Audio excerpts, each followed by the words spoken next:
តោះបងប្អូនថ្ងៃនេះខ្ញុំចែកម្លែកអំពីការចិញ្ចឹមគុនមាន់ពងរបស់យើងបាទខ្ញុំថតវីដេអូនេះគឺនៅពេលយប់អីបងប្អូនអញ្ចឹងខ្ញុំចែកម្លែកតាក់ទងទៅនឹងការចិញ្ចឹមគុនមាន់ពងគឺបាទការធ្វើបសាំងការឲ្យចំណីការថែទាំទ្រុងអញ្ចឹងបងប្អូនចង់ដឹងអីអាចខមមិនក្រោមវីដេអូមកខ្ញុំអាចធ្វើជាវីដេអូប្រាប់បទសោតការចិញ្ចឹមដល់បងប្អូនបានអញ្ចឹងគុនមាន់របស់ខ្ញុំនេះគឺវាអាយុវាគឺ36ថ្ងៃឯងបងប្អូនបាទអាយុវា36ថ្ងៃចាំមើលខ្ញុំដាក់ឲ្យមើលនេះបងប្អូនអាយុ36ថ្ងៃនេះវ៉ាក់សាំងរបស់យើងដូចជាបាន3ទៅ4ដងហើយមាត់របស់យើងគឺមានសុខភាពល្អណាស់នេះដូចបងប្អូនឃើញអញ្ចឹងនេះគឺពូជគុនមាន់ពងបងប្អូនគេហៅអ៊ីសាប្រោនបងប្អូនអ៊ីសាប្រោនរបស់យើងនេះគឺពងវាផ្ដល់ទិន្នផលពងឲ្យយើងបានខ្ពស់ការមាន់ពងក្រហមណាគឺពងប្រចាំថ្ងៃហ្មងចឹងដូចបងប្អូនឃើញអញ្ចឹង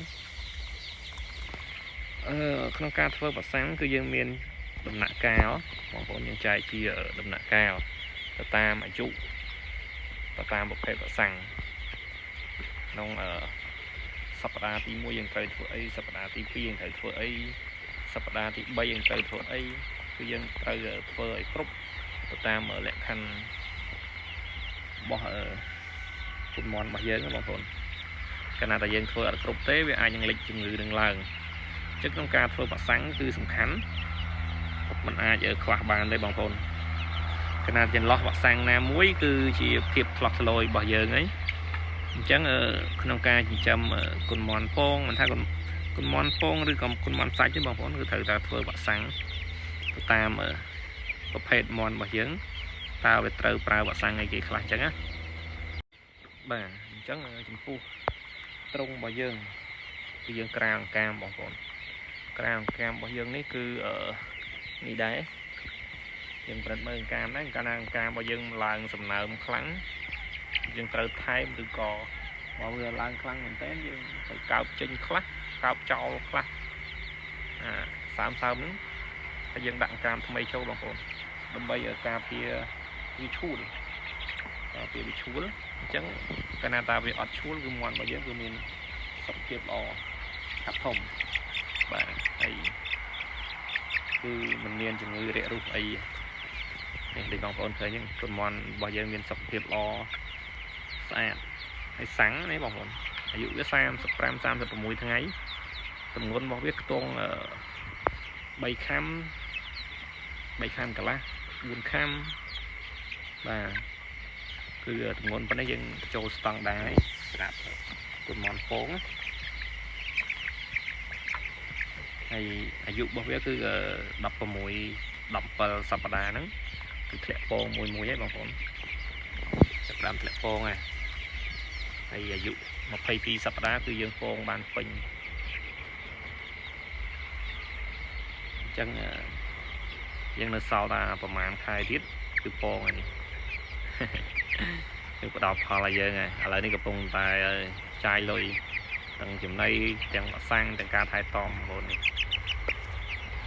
ក្នុងមួយក្បាលគឺយើងចាយអស់ច្រើនដែរគឺបើតាក់ទងទៅនឹងប្រសាំងគឺថ្លៃទេបងប្អូនប្រសាំងមាន់ពងរបស់យើងនេះថ្លៃមែនទែនប៉ុន្តែយើងត្រូវតែធ្វើមិនអាចអត់ធ្វើបានទេនេះបងប្អូនសាំងអញ្ចឹងអ្នកចិញ្ចឹមសត្វឆ្លាញ់សត្វហ្នឹងបងប្អូនគឺបើជាយប់ឡើងចូលមកអឺតចូលមកមើលថតបង្ហាញបងប្អូនហើយគុនមាន់ពងរបស់យើងនេះគឺយើងចូលមកញឹកញោថ្ងៃមិនក្រោម3 4 5ដងឯងបងប្អូនអញ្ចឹងធ្វើឲ្យគុនមាន់របស់យើងសាំងអត់ខ្លាចយើងទេនេះបានទុំហើយគឺអត់លោតចុះទេនេះបងប្អូនឃើញទេយ៉ាងក្រោយនេះហើយបាត់ត្រង់របស់យើងនេះគឺ2000ក្បាលជាងបងប្អូន2500ទាំងអស់វាជាង5000ក្បាលគុនមាន់ពងរបស់យើងប៉ុន្តែយើងចែកចេញជា2ត្រង់បងប្អូន